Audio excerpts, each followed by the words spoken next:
I think everybody has felt this way before. We find an item that is absolute trash, but we think it's god tier. When we go to sell it, no one wants it. We lower the price and still no bites. The game is clearly rigged.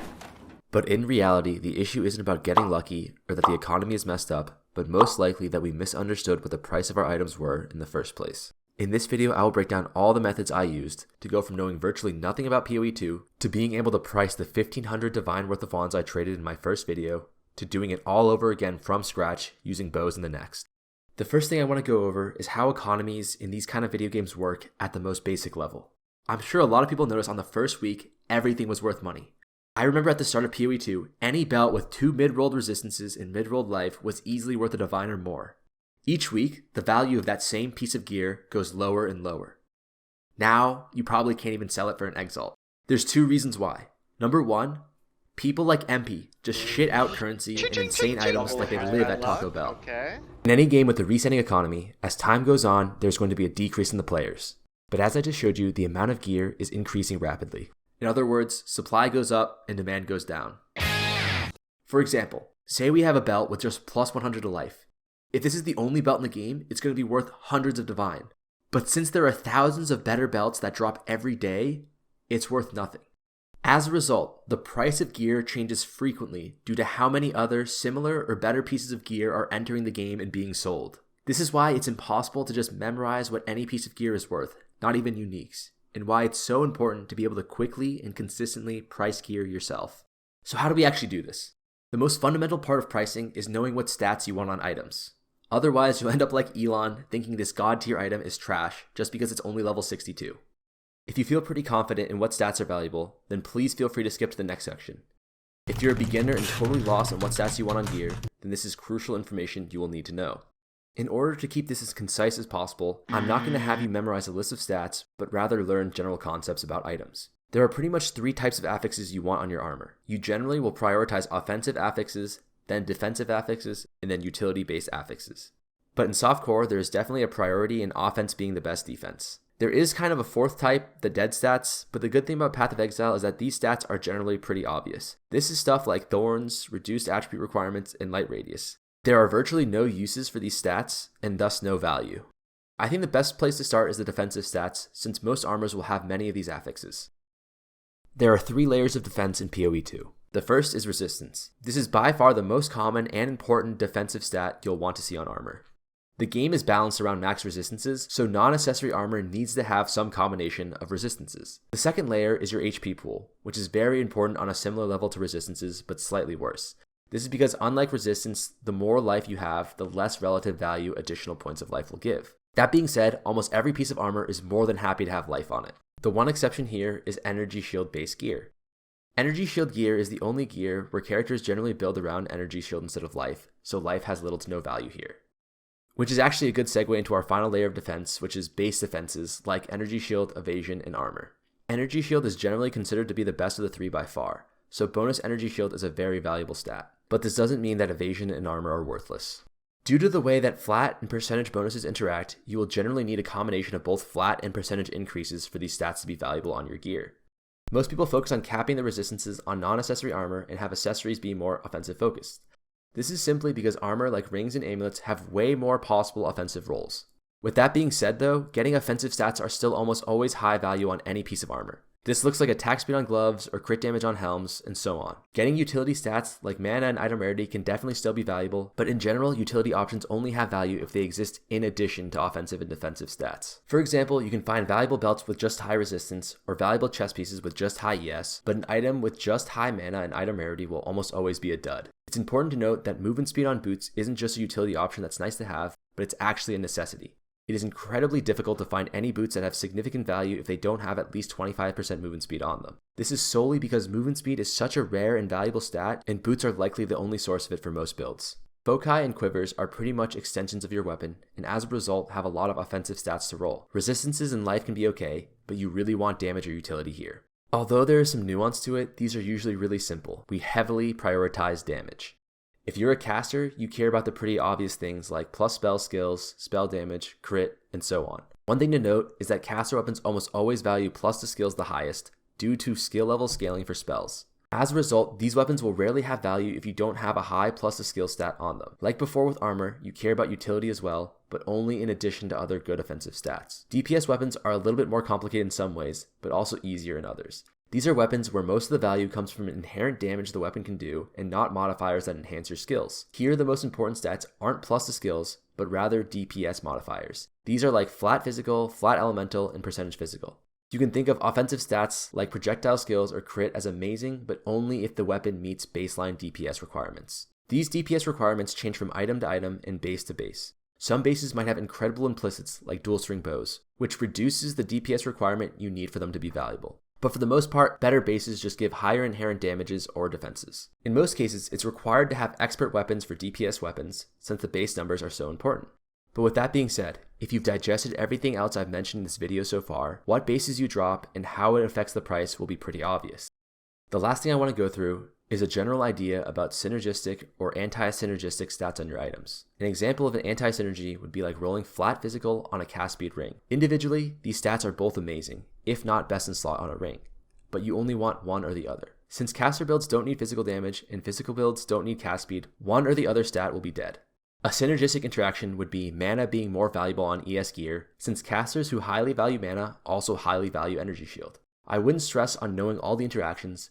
In fact, the point I'm trying to get across is just that you should think a little bit about how stats are not only good in a vacuum, but also interact with each other. Okay, so we know which stats are good. How do we actually start pricing items? In my mind, there's two ways to do this. There's the easy way and the hard way. The easy way is actually really useful and I think totally valid for many players. This method mostly applies to people trying to quickly and efficiently price items that they dropped. The first thing you're going to need to realize is that you are trying to play the game and not waste time pricing gear. So you have to accept that you're almost never going to price it correctly. It's just not worth your time to. Instead, what you want to do is price it to where you get the majority of the value from the item as quickly as possible so you can go back to mapping. With that being said, what you do is really straightforward. You just take all the valuable stats on the gear and plug it into trade like this. I usually will round down to the nearest 5, so if you have 27 fire res, I'd bring it down to 25, or 53% spell damage, bring it down to 50, and so on. There are also GGG approved plugins that do all of this for you and give you an overlay in game, which I'll link in the description. After you do this, if the majority of the search results show other people selling similar items for 1 exalt, you just straight up vendor that shit and move on. If the majority of the results are 2 exalts or more, this is good. Unlike the 1x items, this means people will actually buy it. Now you don't have to do this, but if the item is worth something and there are open affixes, I highly recommend that you exalt slam them and then reprice with the new affixes. When you ultimately find an item that you and the market both agree are worth something, you have 2 options. You can just price your item to compete with the cheapest comparable items with the same stats, or you can go a little bit higher. If you go with the cheaper pricing method, you will sell faster but lose out on a little bit of profit. The one caveat here is that if you put something in your trade stash and you get anything more than 1 trade offer within the first couple of minutes, just raise the price. If you keep getting spammed, go higher. This means you definitely not just underpriced your item, but most likely severely underpriced it.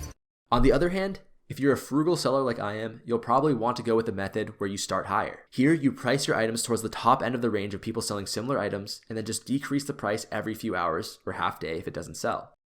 If you do something like this, you'll have a perfect balance of getting the right price for your items and efficiency to getting back to playing the game faster.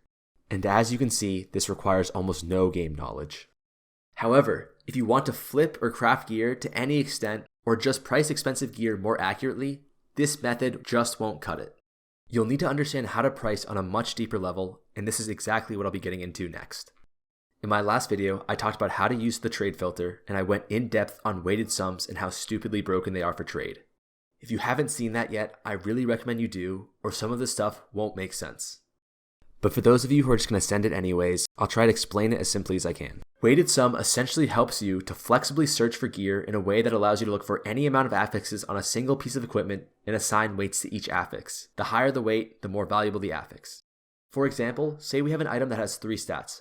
One stat is worth 100 euros, another is worth 100 pounds, and the last stat is worth $100. How much is this item worth? Well, in order to find that out, you have to convert all these values to one common denominator, like by converting the 100 euros and pounds into dollars. This is exactly what the weightings do. We use them to convert affixes to a common denominator, but there is no standard conversion rate on different stats, so we're going to have to try and estimate them ourselves. In this case for belts, we can assume that we need life and some combination of resistances for them to be worth anything. If we set the weights like this, it essentially means 1 resistance is equal to 3 life, and each of the 3 resistances are equal. How do we get these weightings? Well, we kind of have to make some assumptions here too. My thought process was that max life is 174 and max res is 45, so 1 res equals the 3 life. Quick maths! I know this sounds like instead of paying attention in math class, I was eating glue, but as you'll soon see, these kind of assumptions are more than enough to get us started. The last part of this equation is the actual weighted sum. It's the total minimum amount of stats that the item needs to have to make it through our filter. We gave weights to each one of the stats we care about. So if we have 30 fire res and 150 life, we just multiply the fire res by its weight of 3 to get 90, and then multiply the 150 life by 1 to get 150. Now the total weighted sum is the value of the resistances plus the value of the life, which is 90 plus 150, which is equal to 240. But a 240 weighted sum belt could be any combination of stats that equal to 240 or higher. It could be the example we just gave, or it could be a belt with 80 resistances and no life, since 80 times 3 is 240.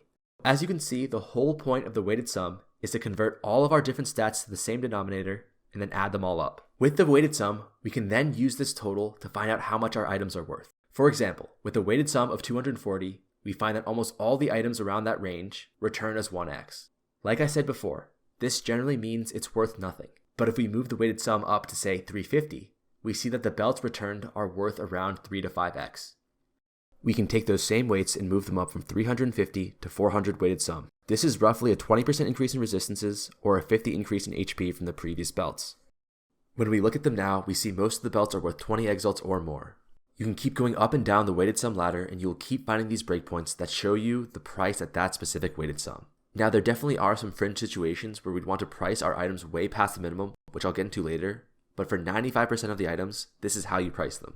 You might be thinking, okay, that all makes sense, but it's just life and resistance. Why do we have to go through this whole process for just that? I wanted to start off using belts because they're the simplest piece of gear in the sense that they only really need 2 stats. But what do we do when we're faced with a behemoth like wands? Out of the 28 affixes that can roll on a wand, we actually want 12 of them. The first thing we need to figure out for more complex items is whether or not there are any stats that are straight up required. For belts, no. But for wands, it's plus 4 or 5 to lightning skills. For boots, it's movement speed. If you don't have one of these stats, then it's almost impossible for a wand or boot to have any value. If this is the case, we don't give them a weight, and instead we create a separate section for them. Normal filter works fine here, but having its own section means we guarantee we see those specific stats on every item we search. For all the other stats that aren't absolutely necessary but provide value, we have to find a way to equate them to each other. By this, I mean if we know one stat is better than the other, how much better is it? Is it 50% better? 100%? This is like turning the euros and pounds into dollars from before. The most obvious example of this is spell damage versus lightning spell damage. These 2 stats are pretty much the same thing, so we weight them the same. That's easy. But what about something less obvious like crit chance? The first step is we need to formulate some assumptions. There are many ways to do this. We can use our own game knowledge to estimate how much each stat is worth, like, spell damage, crit damage, close enough. We can whip out the old calculator and do some math, or we can do my favorite option. Let the sweaty YouTubers figure it out for us, and then we look at their guides. I want to give a shout out to Captain Lance here, because when I first started with my wand video, I took a lot of my assumptions from his guide. He actually gave his opinions on what each stat should be weighted, but for the most part, these guides will just go over what stats to prioritize and not give you the actual weightings. If this is the case, we just make an assumption about how much more important the first stat is than the second, and so forth. The assumptions don't have to be exactly correct. The point is they just have to be close enough, because in the next step, we take those assumptions and we test them. We don't test whether or not these assumptions are mathematically correct, but whether or not they're economically correct. Which is to say we don't care if the 2 stats are actually equal, but if people are willing to pay equal amounts for them. For example, there was a period of time where everyone on Reddit and YouTube were saying that item rarity was the most broken thing ever. This went on for weeks. Later, we found out that past 100% item rarity, it becomes a lot less valuable. But let me tell you, during this time, any piece of gear with item rarity on it immediately doubled in value. Now imagine we go back in time. Do we go back and say these people are wrong and sell our items with item rarity for less? Of course not, because in trade, things don't have intrinsic value. They have value based off of what other people perceive them as. Most of the time, people have a good reason to value their items, but the reality of the situation is, all we need to know in order to figure out what something is worth is what other people think it's worth. With that being said, how do we test our assumption about crit chance? Say I'm wrong and crit chance should be weighted lower than spell damage at like 2 instead of 3. This would mean when I was selling wands, the ones with crit chance would have an inflated weighted sum and be overvalued. This means I would expect people to not buy those wands But I had no issue selling these crit chance wands, so I knew I didn't need to change my weighting. To give another example, this other guide I followed weighted mana at around 1/3 the value of spell damage and crit chance, so I did that as well. But when I started selling wands with high mana, I noticed that they would sell way faster, and as a result, I changed my assumption and increased the weighting of mana by 20% from 1.0 to 1.2. As you can see, if we do our research properly, our assumptions give us a pretty accurate idea on how valuable affixes are. But even if they're off, we can still test them and make adjustments accordingly. Okay, so we know how to value each stat relative to one another. Now all we need to do is find the prices for different weighted sum ranges. This is just like before with the belts. Say we crafted a +5 wand with a weighted sum of 600. To figure out how much this is worth, this is just like before. We need to see what other people are selling similar wands for. Looks like around 10 divine. What about a wand with 700 weighted sum? Looks like around 30 divine. You can keep moving up or down this weighted sum ladder depending on what the stats of the gear you just crafted, flipped, or dropped are. That's it. After you have your weighted sum filter set up, every time you see a wand, you can now easily go and price it in like 10 seconds. If you want to start trading or crafting bows, you just go through the exact same process, and once you have the filter set up, you can accurately price any bow in 10 seconds once again. I know this was a lot, so let me try and summarize it all. You want to use some combination of logic, research, and game knowledge to formulate your assumptions on how to weight each stat that provides tangible value to your item. It can be quick math, or it could be looking into what the sweaty say in their guides. But we use this information to quantify weights for what each individual stat is worth relative to one another. We then use these weights to create weighted sums for your item to determine price ranges. This just means we use those weighted sums to determine the aggregate value of all the stats on the item and then check trade to see what people are willing to pay for a comparable item. Lastly, we test our assumptions. If we notice trends like items with certain stats selling way faster or way slower, then we know there's something wrong and we need to adjust our weights accordingly. Which leaves us with a filter that allows us to price any item with the click of a button. And these are all the strategies I used to price my gear and become a disgusting hideout warrior. I hope this was helpful. Please like, comment, and subscribe to give me your energy once again to work on my next video where I go through every method I know on how to trade for profit.